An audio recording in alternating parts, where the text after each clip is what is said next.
Hi, now we're going to do lesson 54. These are the review ideas for today. We're reviewing lesson 16 now. I have no neutral thoughts. Neutral thoughts are impossible because all thoughts have power. All of our thoughts have power because they exist in a mind that is powerful. So whatever I'm thinking, I'm going to be projecting. They will either make a false world or lead me to the real one. But thoughts cannot be without effects. As the world I see arises from my thinking errors, so will the real world arise before my eyes as I let my errors be corrected. So I have an erroneous way of looking at things, which is my ego way, which can be corrected, and then I can see the real world, or I'll overlay those errors on the real world and I won't be able to see what is really happening. My thoughts cannot be neither true nor false. They must be one or the other. So I'm either thinking truly or thinking falsely.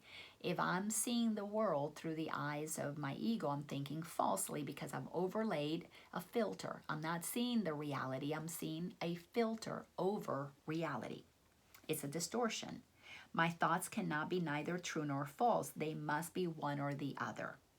What I see shows me which they are. So what you are paying attention to, oh, that's terrible, that should not have happened, that's a horrible situation, then you're believing with the ego, because God would not say anything is horrible. God would not say anything is weak or not powerful or not capable. God only sees the strength that God placed inside of each of us, and God would say that is just that soul choosing to have that experience. And we have to get comfortable that we are always seeing with the ego or with God, period. Those are the only two ways of seeing, truly or distorted. We are seeing what is false or we are seeing what is reality.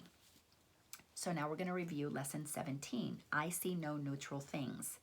What I see witnesses to what I think, because thinking creates the projection of what we see out there. If I did not think, I would not exist because life is thought.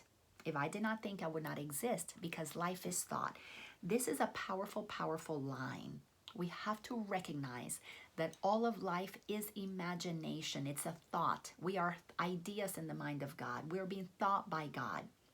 Just as when in a dream at night, when you see a person riding a horse and you have that idea, you have that thinking, then the horse is the manifestation of the thinking, or the person riding the horse, or obviously both. Well, God is imagining me playing the role of Laina in this world as a teacher of spiritual principles. So I could do this knowing that this is what God is imagining me doing, or I could think I'm a separate person. Oh my gosh, I've got to impart all this information. I got to be really good at this. I'm comparing myself to the other one. Then my ego would begin to block what I'm doing. And what I'm doing, where we all are, is because that's where God has imagined us to be. If we don't like where we are, it's because we're not accepting that we are being thought by God. Why? Because if I did not think, I would not exist. Because life is thought. When we come to peace with where we are, we begin to accept that this is where God wants us, because this is where God is thinking us into being. How can then we bring the love that we are? How can we bring the truth to what is happening? Well, it can't happen without acceptance that we're always exactly where we're supposed to be. Powerful. If you don't like what you're thinking, then you got to change it so that you can experience something different. Let me look on the world I see as the representation of my own state of mind. Wow. I know that my state of mind can change. Yes, we can change our mind. And so I also know the world I see can change as well. If you want your experience to change, you got to start by changing your mind about what you're experiencing, because what you are seeing is evidence of what you're believing. If you want to experience something different, you got to change your beliefs. But you cannot change your experience until you own that your beliefs created the experience you don't like to begin with. We're using our mind to create what we don't like when we think with the ego. So it's the same power to shift it, to shift our perception and think with God. And it all starts with acceptance. Oh, I am where I am. Right now, this is where I am. Let me come back in here. Let me shift, project something different. sentence number 3, and this is a review of lesson 18. I am not alone in experiencing the effects of my seeing. If I have no private thoughts, I cannot see a private world. Even the mad idea of separation had to be shared before it could form the basis of the world I see. So if all of us are seeing separate people, it's because we've been sharing that thought since the moment we began to believe we were separate beings. We taught, the parents passed it down, the grandparents passed it down, so on and so forth, generation after generation. And we've been taught that we're all separate people. Well, I'm teaching my children that we're one energy expressing itself differently. So guess what my children are going to teach their children? So my grandchildren are going to grow up, instead of believing, oh, we're all separate people, they're going to grow up with an awareness that we're energy that is one and the same, that is in the mind of God expressing itself as different. Can you imagine how much benevolence you have for each other and compassion when you know that you're one, connected that way? Yet that sharing was a sharing of nothing. When we shared that we were separate, it was a sharing of nothing, because it doesn't change that we are one. I can also call upon my real thoughts, which share everything with everyone. So when I call the thinking of mine, that is Jesus' thinking, which I am sharing through A Course in Miracles, all of us are sharing the thoughts of Jesus right now. We can share that with others as well. So we could share truth, that we're all one in energy and forever eternal, or we can share illusions. It doesn't change our eternalness, but it has us feel separate and scared if we live inside of that what is not true. So we can share either thought system, because we don't think it by ourselves. As my thoughts of separation call to the separation thoughts of others, so my real thoughts awaken the real thoughts in them. Notice how you have been inspired by my work, many of you, especially those that I get to work personally with. And you see the peace in my life and you go, wow, if she can be at peace, so can I. So my way of being, my way of thinking, as I share it with you and you receive it and accept it, we are expanding a way of thinking that expands peace. Or we can expand the way of thinking that says we should be at war with each other. We should be defending ourselves from one another. It's up to us.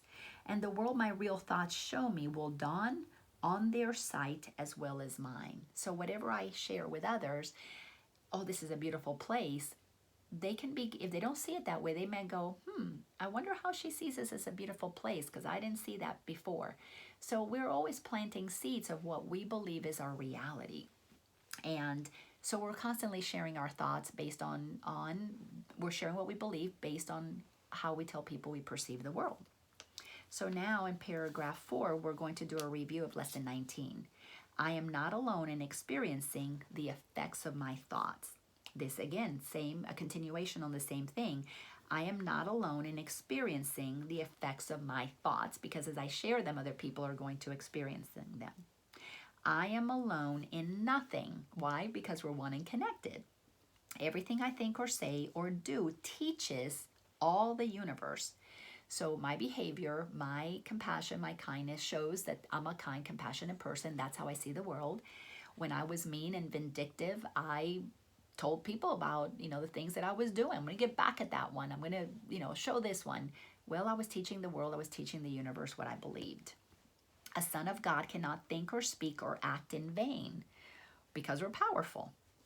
He cannot be alone in anything because we're one. It is therefore in my power to change every mind along with mine. This is Jesus speaking. It is in my power. He is saying it is in my power to change every mind along with mine, for mine is the power of God. So Jesus was able to shift his mind. 2,000 some odd years ago, he thought with God, he saw with God, he saw the entire world with the eyes of God, through the eyes of God. So he accepted I and the Father are one, but he was telling us, and so is everybody else. So he wants us to understand the world the way he understands it, so that we will think like him. And he was the one who was the master teacher of love. Can you imagine how we will love each other, love our God, love our neighbor, when we begin to see the world the way that Jesus sees it? For me, I made a decision very early on. If Jesus can see the world through the eyes of love, so can I. So that became the foundation of my willingness, was because I knew, in my heart I knew, if Jesus could shift, so could I. Granted, it was challenging many, many times because I didn't have the consciousness of Jesus, but I'm working my way to it by releasing what is not true. And my consciousness to what is true expands. I have more access to how God sees the world because I am trusting what Jesus is telling me to be true. So now paragraph 5, we're going to review lesson 20. I am determined to see. Hell yeah, I was determined to see. Recognizing the shared nature of my thoughts, I am determined to see. I would look upon the witnesses that show me the thinking of the world has been changed.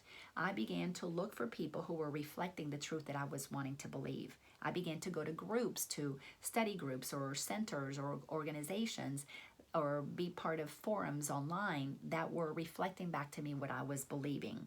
So I had to unplug from my old world and begin to kind of plug into other groups, create a new world for myself. I would behold the proof that what has been done through me has enabled love to replace fear, laughter to replace tears, and abundance to replace loss.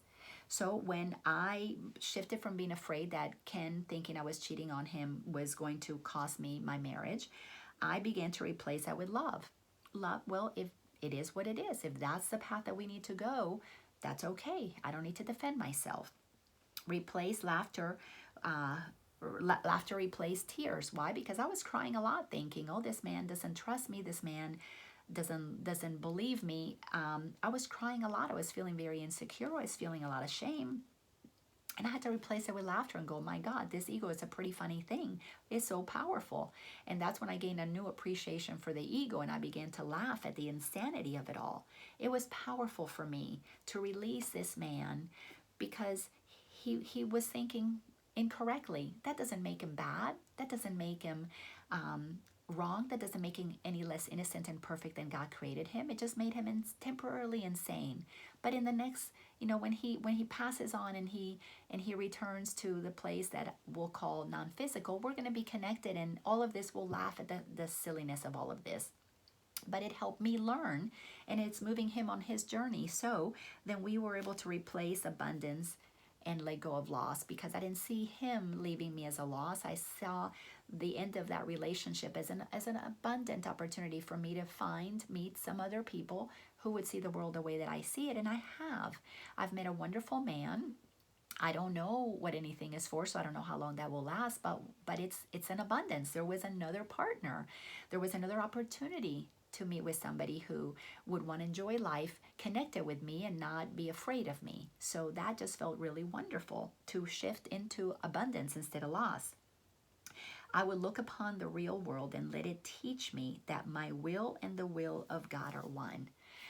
I really truly learned that when I aligned my will with God, things changed. Peace came over me, abundance, laughter, joy.